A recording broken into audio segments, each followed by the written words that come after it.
This is a fan-generated show. If you would like to support us, please go to jamieglazov.com and also don't forget to subscribe to our YouTube channel. All your support is greatly appreciated. Good evening. Welcome to the Glazov Gang. Tonight, the U.S. Communist Revolution, moving ahead like a steamroller. With us this evening, Clare Lopez, the founder of Lopez Liberty, LLC. Clare, what an honor to have you back. Thank you, Jamie. I'm always glad to be back with you. Thanks for having me. Fantastic. So, Clare, are you overexcited and full of joy and cheer with Biden and Kamala now in the White House? Well, I probably wouldn't describe it quite that way. I would probably think of things more the way you entitled tonight's episode of the Glazov Gang. And it's very serious indeed that we are in the midst right now of a communist revolution, one that our Marxist enemies believe that they are winning with that pair now ensconced in the White House. Absolutely. And they believe they are winning because they won. In my opinion, they did not. I think, Trump won in a landslide. I think that this was a stolen election, but that's done. That's not the issue of this show, the topic of this show. So tell us about your phrase that you used with me, the CounterState Coup. What do you mean by that?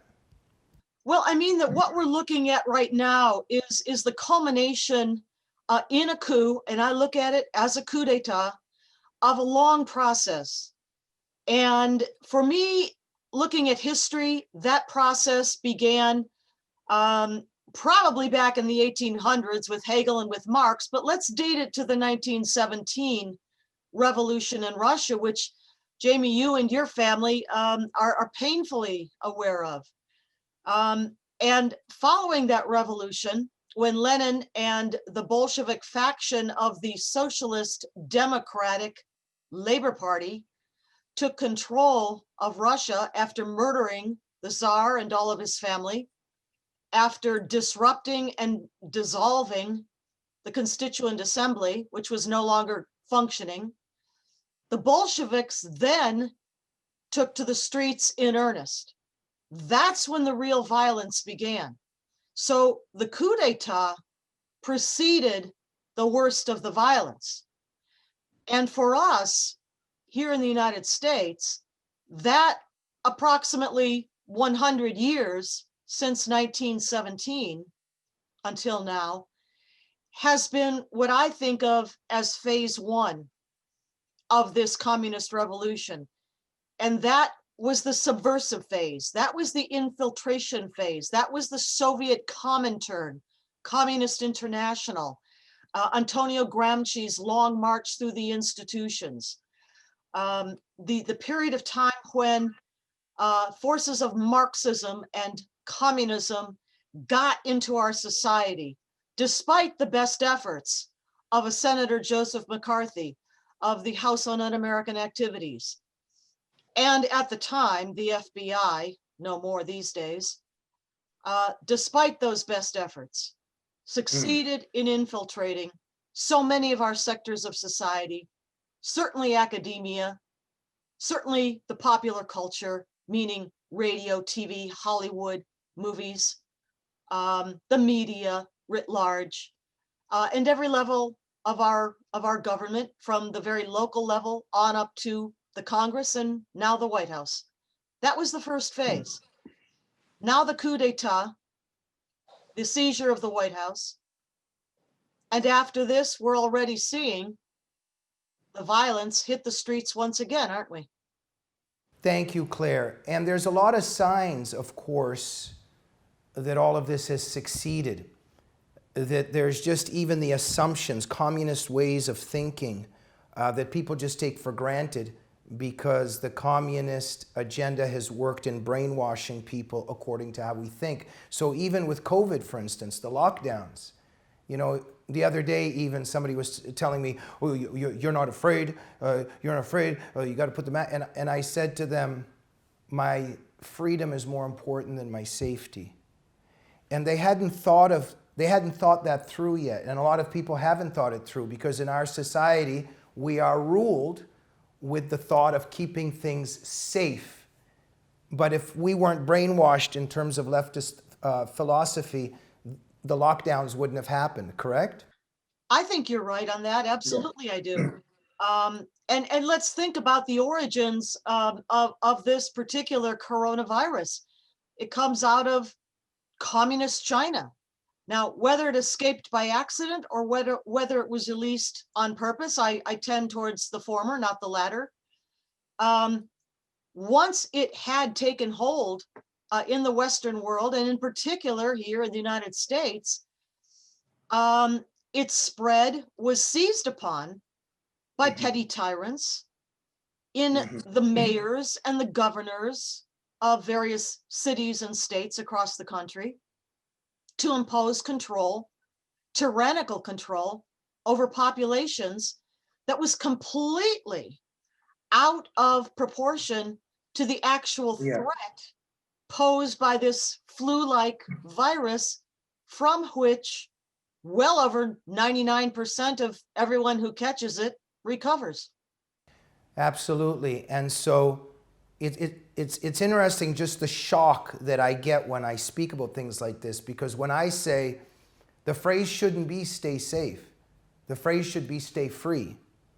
And people are like, oh, you're so heartless, and all of that starts again. But, it's not that we're heartless, and, but we get it. We get the argument that if, that what safety is their code word and has always been for communism on different levels. Now, Claire, you mentioned China. So tell us about this communist movement today. I mean, it's solidifying. There was a brainwashing for many decades, and now they've been able to do all of these things. Is it so much Russia today? I mean, we know, of course, that it's post-communist Russia in a lot of ways, but in many ways it's not, because we know that the KGB is still in power there. But is it really China that has seized the dominance of the communist revolution? Yes, I think so. And certainly, as I've recounted the history of Marxism, Leninism, the ideological roots of what we're looking at today certainly are Russian in origin, or German, if you want to go back to Hegel and Marx. But with the 1917 revolution, and then the spread of communism throughout the world, that came out of Moscow. It came out of the Soviet Comintern. And oh, by the way, a fun fact, I bet most people don't realize this, but Antifa, which is Anti-Fascist Action, that's its name. Its full name is Anti-Fascist Action. Originally in the German, Antifaschistische Aktion was a front group endeavor of the Soviet Comintern to spread communism in the early years, 20s, certainly by the 1930s, into Germany, which was thought at the time to be the most vulnerable as the next place where communism might take root. So yes, certainly Moscow, KGB origin, but I would agree with you, Jamie, that today the leadership, the domination of the global communist movement, and indeed here in the United States, with relationship particularly to the Black Lives Matter movement, although Antifa too, is China, is the Chinese Communist Party. It's Beijing, under the leadership of the party chairman, Xi Jinping. Right. And it's incredible because, of course, our media is in the hands of the cabal and of the deep state. But, Professor Di Dongsheng, if I'm pronouncing it right, he's the vice dean of the School of International Relations at Renmin University of China. He recently said something very interesting, quote unquote, we have people at the top of America's core inner circle of power and influence. And this is just a given for them. It's in passing, they boast about it, but, that doesn't seem to trouble our media. It doesn't trouble the Democratic Party at all, because they're in on it, right? Yeah, exactly. And that's what this professor, Professor Di Dongsheng, said in a video that maybe some of our viewers have seen. But it became public, oh, I don't know, maybe a month ago or something like that, during the month of December 2020, I think. I think it was meant to go public. Obviously, the professor, the dean of this the school at Renmin University, was speaking in Mandarin. It appeared he was speaking in an auditorium to a large audience. Maybe that was at the university, not sure, but it was professionally filmed. And so I expect that it probably was professionally released as well. But from the subtitles in English, we could see that what he was talking about is just what you said. He was bragging in a very matter-of-fact kind of a way. We have people at the top levels of the US government and financial circles like Wall Street, he said. And the audience, laughed and clapped appreciatively, very much in on the whole thing. And then he continued, he said, but when Donald Trump came on the scene, ran for office, and then became president, our access was stopped. And he was very rueful about that, of course. And it was obvious that the impact of the Donald Trump presidency on the ability of the Chinese Communist Party to affect US policy, political policy, our foreign policy, government policy, and financial policy of the top ranks of our financial institutions like Wall Street. The impact that he had on that Chinese influence was substantial. And it's pretty obvious that the Chinese Communist Party mustered every capability at its fingertips to oust President Trump from office, and they have. Absolutely. Claire, tell us a little bit about the red, black, green axis. We've got these forces of communism, Marxism, we've got the Black Lives Matter movement, we've got Islam, all together. Tell us about it. The Muslim Brotherhood. This is a term that seems apt to me right now, because these forces that you just named, although pretty different ideologically when one looks at them, are in alignment right now in a rough sort of an axis. And so, as you said, Jamie, red stands for the communist, the Marxist part of that axis. That is the influence we've been talking about that originated back with the Russian communist revolution of the last century. The export of that ideology through the Frankfurt School and Antifa and other avenues to the United States. The black part of the axis does refer to the Black Lives Matter movement writ large, because it comprises many, many, many different organizations that are associated together. They are absolutely Marxist in orientation, but I would also say currently, although the root, the core ideology is Marxist, the current alliance, the current affiliation of the Black Lives Matter movement, particularly its leadership, is Beijing, is the Communist Party of China. And then finally, the green part of that axis does refer to Islam. And here in the United States, the vanguard of the Islamic movement, the worldwide Islamic movement, is the Muslim Brotherhood. And I think people might be surprised at just how closely the Islamic movement, the Muslim Brotherhood, and its front groups here in the United States, how closely they all are working with the Black Lives Matter movement. Not so much the communist Antifa side of things, but with the Black Lives Matter movement. And you can see that by going to their various websites, by going to their social media pages, by looking at their pronouncements, by looking at their events, and literally even on the street now we're seeing some of that. So red, black, green axis. Absolutely. Thank you, Claire. It's incredible the naivete of so many people who just don't understand the left and what's happening now. Back in the day, the leftist activist the radical Jerry Rubin, and how he was boasting. He was just saying, we give 20 demands. When our 20 demands are met, we just come up with another 20 demands. And it doesn't stop. This communist killing machine, it just takes on a life of its own, and then as we know, it turns inward. And so I know a lot of people that were like, okay, let's just get rid of Trump because they're all so upset, and then Biden and Kamala will come in and they'll all calm down. And I'm just like, oh, you don't have the slightest clue what you're talking about. Because the Biden-Kamala thing, this doesn't spell the end of anything. They've got them in power now, and it will continue. And of course, they're going to get Biden out of the way eventually. And but the revolution continues. It'll eat its own children, and it will radicalize more and more, and the destruction will escalate. Well, when I was talking about that red, green, black axis, red, black, green axis, and I mentioned that the core ideologies are quite different.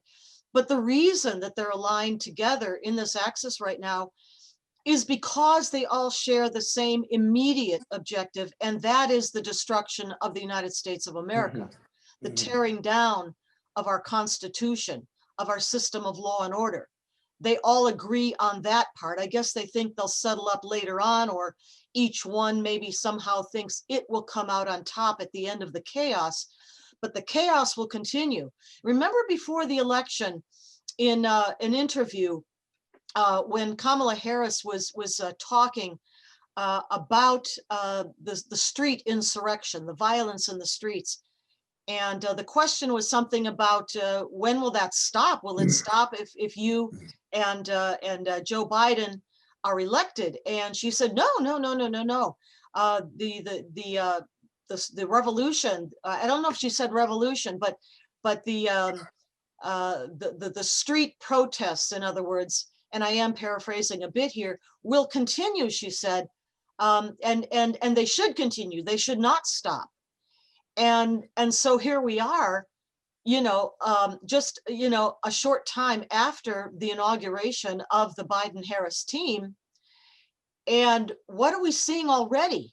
I mean, already we've got Portland, Oregon, Seattle, Washington, Denver, Colorado, up in flames again.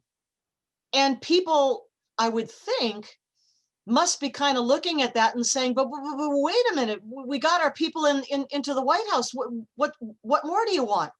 Well, what more they want is the complete destruction of the system. And as you said, Jamie, the revolutions always eat their own.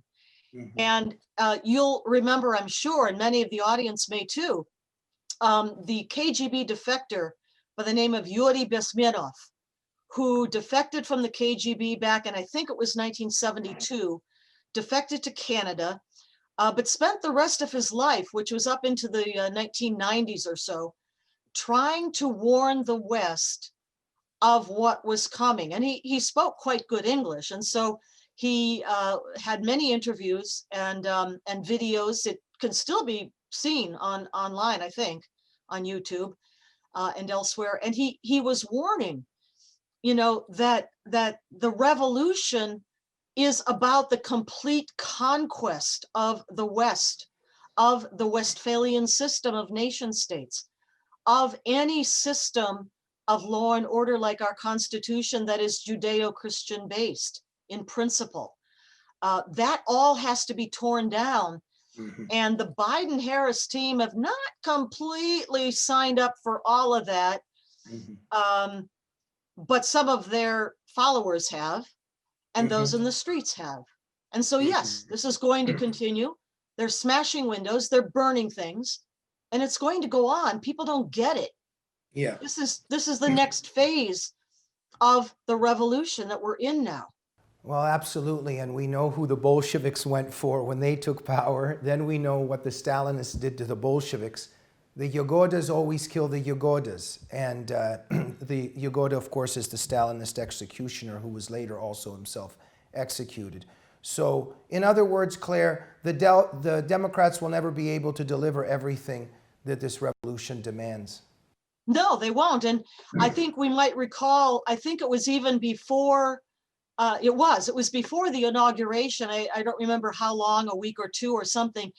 And the Biden-Harris team were holding meetings with some of their Black Lives Matter supporters. And there was a demand made quite publicly that certain people who'd expected to have been included in the meetings had not been invited somehow. They got left out. And they very publicly published a message, a letter, I think it was. Hey, you guys, don't forget about us. We put you there. You need to be including us, you know, in the team. And, you know, even now, the messaging is coming through loud and clear. Give us what you promised. You promised us, essentially, again, I'm paraphrasing, but power. You promised us power. Now give it over. Oh, absolutely. Thank you, Claire. And, you know, there's these narratives and there's these words and these terms that they use. You know, there's racism, white privilege, white supremacy, and then the marching, the slogans, the begging of forgiveness, the reparations, the kneeling, all that stuff. And you've been sharing these ideas and thoughts with me. Tell us a little bit about that. It's a certain conditioning. Right, it absolutely is. And so this goes back to my framing of this as a two-phase process. And there is overlap. We're in the overlap, the middle part of it now, which is overlap between the long period of the subversion, Gramsci's Long March Through the Institutions, and the violent phase of the revolution. We're smack in the middle of that right now where they overlap. But in the first phase, the subversive phase, is when some of these memes and themes and narratives, some of those vocabulary words that you were showing us there, Jamie, like using words like, terms like white privilege and racism. You see, in the original revolution in Russia, Lenin was able to capitalize, that's the wrong word, isn't it? I was going to say capitalize, but he was able to use the division of Russian society between the bourgeoisie and the proletariat, right? The bourgeoisie meaning the elite, those with power and wealth, and the proletariat, everybody else, the working fellows, the peasants in the fields, the working stiffs in the factories. Well, in America, that division doesn't work because with a free market capitalist system, we've been able to build I won't say classless, but certainly an upwardly mobile, a system in which even if you're born in a log cabin in the middle of Illinois, you can rise to become President Abraham Lincoln of the entire country, right? And that holds true even more so now in the 21st century than it did back then. So you have the opportunity in this country because of the free market capitalist system to rise above whatever your origins may have been. And so we have a very strong, vibrant middle class. This is something that other countries lack even today, and why they may be more vulnerable to claims of class divisions. But that wasn't going to work here. And so the Marxists, the communists had to find another entry point, another place, another way to cause division within our society. And that entry point was racism. For whatever reason, Americans are ridiculously sensitive to accusations of racism to this day, which is not to say that there is no racism in the entire country. Of course there is, but there is no systemic racism. We overcame that a long time ago in terms of systemic, in terms of the legal system, in terms of the 14th Amendment, for example, equality before the law. And so they've used the memes that go along with that entry point, that point of dissension, racism. And so we come to racism, white privilege, and all of that. And so the memes were propagated first and through the educational system. The Howard Zinn history textbooks, for example, in our schools. The use of critical race theory that James Lindsay has done such a good job of explaining, and Christopher Rufo. I recommend both of them highly if you want to learn more about this. But those kinds of thinking were inserted into the educational system now for quite a while, decades. And they had their effect mentally on generations of students. Now we've come to the part where those memes and narratives and vocabulary, the lexicon, are being forced into physical manifestations, if you will. And that's where the kneeling and the bowing and the lying face down in the dirt, apologizing for being born white, of all things, come from. And Claire, there's so many of these groups, of course. There's BLM and Antifa, but also so many, just dozens and dozens of Marxist groups. They're all working together, conflate with one another. And the funding is a very interesting issue. George Soros, etc. Can you touch on that? The funding is massive. You wouldn't think that the epitome, I guess I would think of it, of success in a free market capitalist system, like some of these very successful corporations, and then their philanthropic foundations, Ford Foundation, Rockefeller Foundation, Plowshares Foundation, Tide Foundation, companies like Ben & Jerry's, Airbnb, DoorDash, are contributing massive amounts of millions and millions and hundreds of millions of dollars to Black Lives Matter movement, which is Marxist, which is financially affiliated with the Chinese Communist Party. By the way, that latter, we know that because if you actually go to one of the ventures of the founder, Alicia Garza, one of the 3 African-American women founders of the Black Lives Matter movement, who also heads up a number of other ventures, including Black Futures Lab.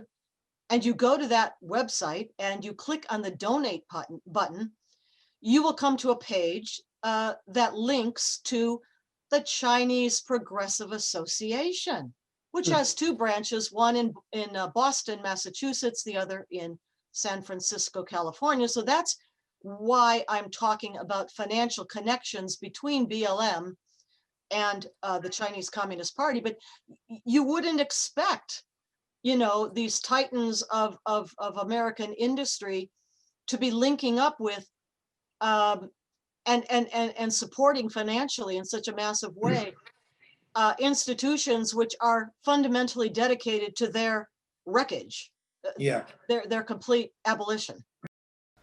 Absolutely, Claire. Well, look, on a general level, Ronald Reagan, so profound when he said, along the lines of, I don't remember it perfectly, but that every generation is a generation away from losing its liberty. And so there has to be a battle and to be standing up for freedom at all times.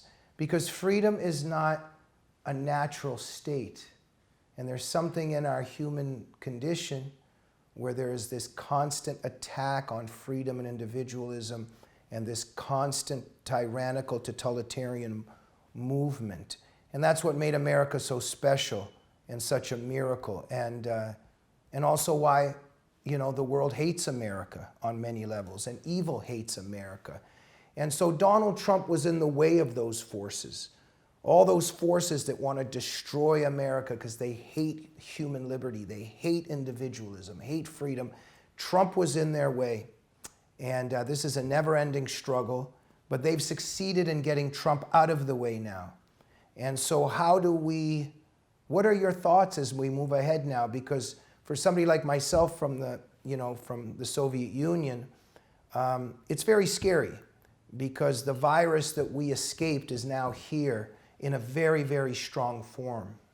Well, I would say that within the human condition, there is a tension between the striving for liberty, in particular individual liberty, and the countervailing a tendency to want dominance and tyranny. And that is a forever give and a take and a tension between the two.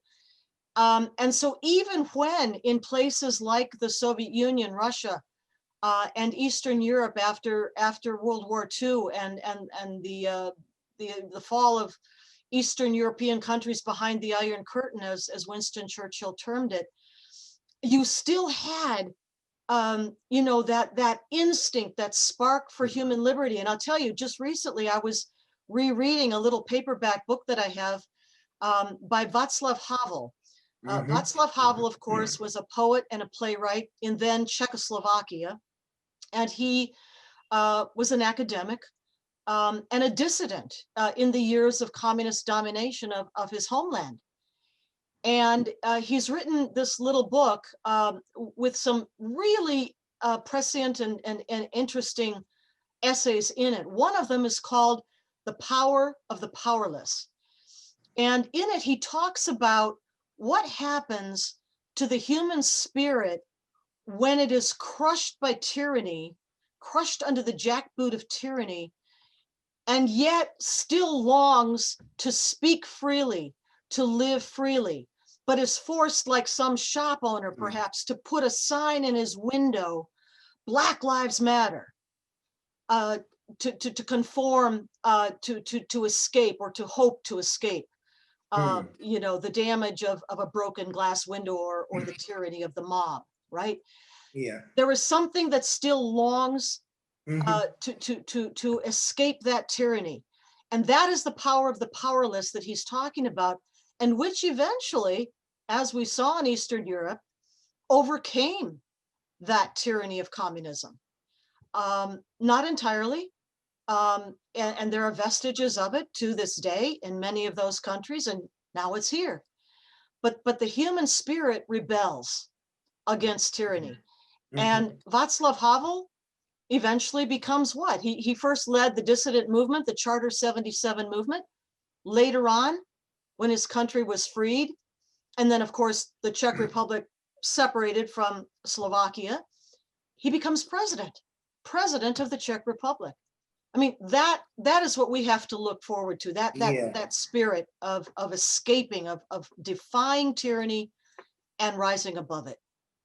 Absolutely. Dostoevsky struggled with a lot of these themes of whether humans really want freedom or not. And of course, there is this tension. Of course, there are people like us that want freedom. And when we think about the dissidents in the Soviet Union, etc.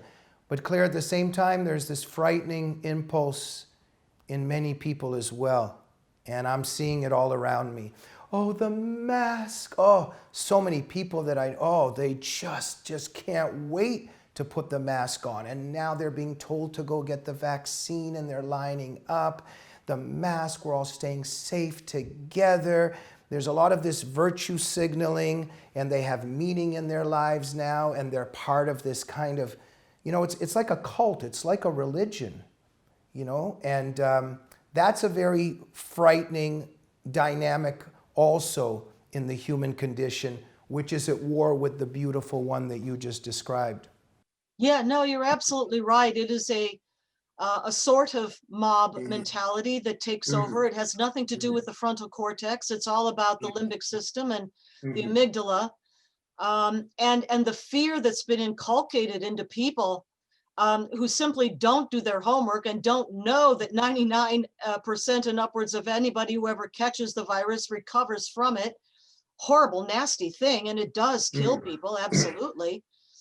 But they've succumbed to the fear, and it's become a mass movement kind of fear, and these flimsy pieces of cloth whose mesh, I hate to break it, but the holes in the mesh of the cloth masks are about 1,000 times larger than the 0.1 micron size of a coronavirus. Like Dr. Simone Gold puts it, like putting up a chain link fence to keep out the mosquitoes.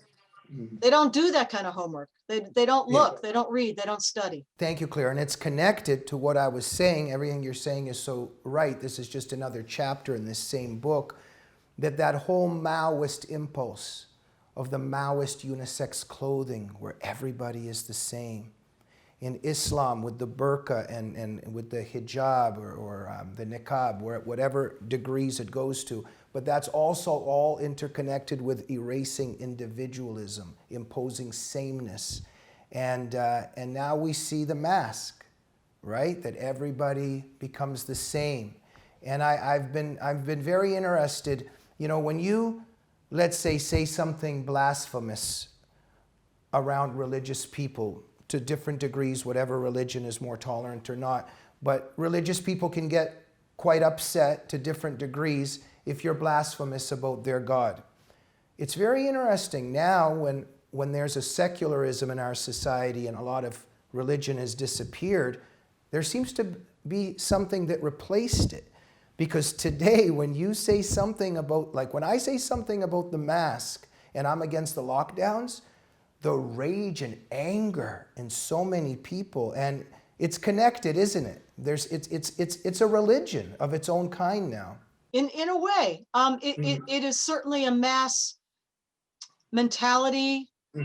Perhaps, I mean, again, it's completely emotional. It is completely devoid of frontal cortex thinking.